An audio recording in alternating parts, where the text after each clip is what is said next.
In early February 1946, the time for us to ship out arrived, and we loaded our gear aboard the SS Marine Devil for our trip to Korea. Near 10 at night, our troop ship slowly maneuvered out of the Puget Sound, cautiously heading towards the Pacific Ocean.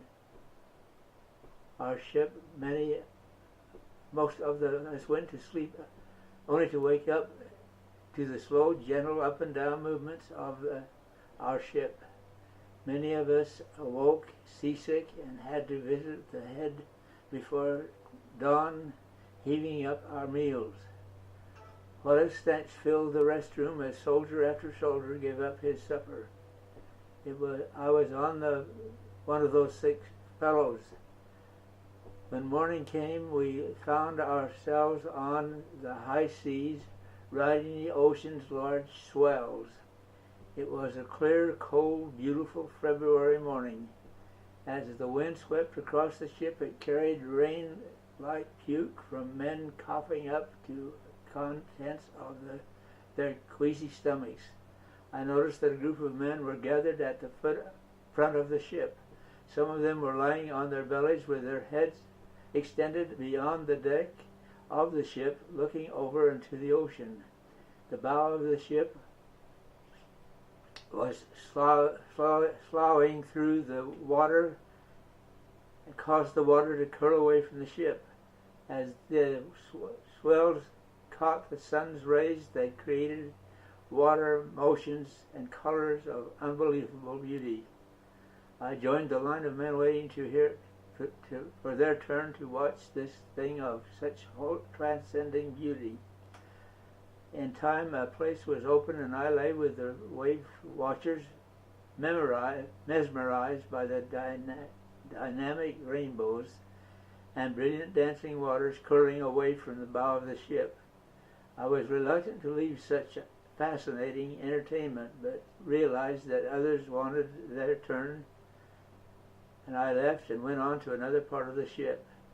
Shortly after leaving the front of the ship, an announcement came over the ship's loudspeakers telling all personnel to keep away from the bow of the ship. No explanation was given, and a group of disgruntled men left their place in line. Others defied the orders and waited for their turn to look off from the front of the ship.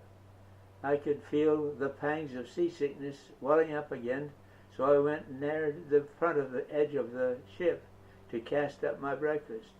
Without warning, the bow of the ship nosed under the swell, sending a wave of seawater rushing across the ship's deck toward me.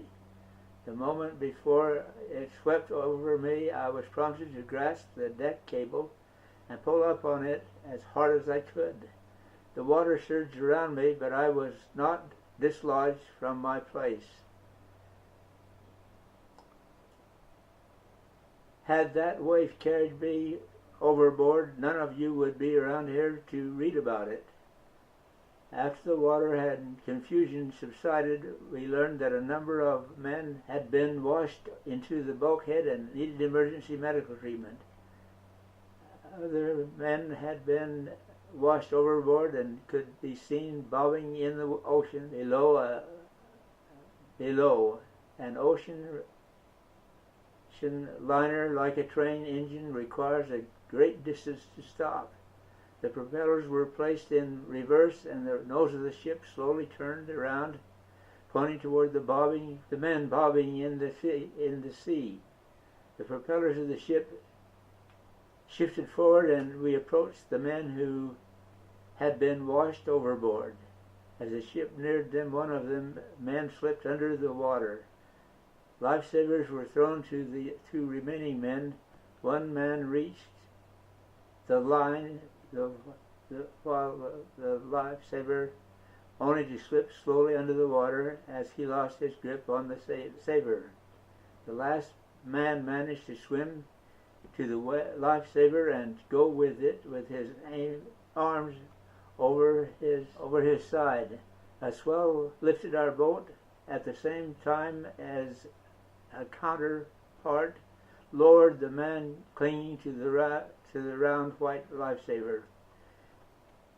These counter movements ripped him out of the lifesaver, and soon after he joined the three boatmates under the water. I learned later that the ocean swells could have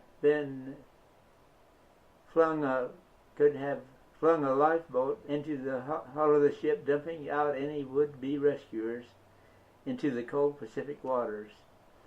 One injured man died soon after the boat got underway again. A day later, the dead man was sewed into a canvas cover, given a Christian eulogy, and placed on a plank near the front of the plank was slowly lowered, and the canvas swaddled body slid off and plunged into the water. The wayward wave of yesterday could have washed me off the ship, and it occurred while I was laying face down, looking at the dazzling water of the ship. And could it have rose a little deeper, and I would have been wrenched from the deck I was holding on to. I had felt since that fateful day that my life was spared, and now 8 children and 34 grandchildren are living because I survived the fateful day. God loved me. God, my loved ones, lives. He knows where this sparrow falls, and whether in life or death, he guides his children's lives, for which we should be grateful. After the terrible account of the sea, our ship changed the course to drop the injured man off in Hawaii. None of the enlisted men were allowed to leave the ship. However, we could look at Hawaiian scenery while waiting for the ship to proceed on its journey. We had an almost perfect journey from Hawaii until off the coast of Korea. Our ship was snared in the clutches of a typhoon. The monster waves tossed the ship, causing the propeller at times to come clear out of the water. We all knew of this because the ship would shake and shudder until the prop again turned under the water. A low level of fear gripped our innards, and many of us were praying for deliverance from the storm. I'll let you before the storm was over. I had a better understanding of the feelings of Jonah's boatmates. Everyone during the storm was ordered to areas below deck, and go below deck. Curiosity got the best of me, and I climbed up the ship's dancing stairways. This was a very unusual experience. As the ship eased down, my feet moved, feeling weightless, sort of like walking downstairs. As I walked up the stairs, when the ship lifted up, I had to struggle as if climbing a hill to continue down the stairs. I found a place out of the wind where I could look out of this and see the angry churning seas. It had waves that appeared to me to be as high as the smaller sand hills back of the Cali Cannery. The wind was screaming as it carried streamers of spray away from the tops of hot, huge, agitated waves. As I looked out on nature writhing in her fury, I knew that I was witnessing colossal natural forces, and I sensed the limits of mortals in the grasp of nature's power. Jesus, my friend, the creator of this world, calmed the waves. How humble this knowledge caused me to feel.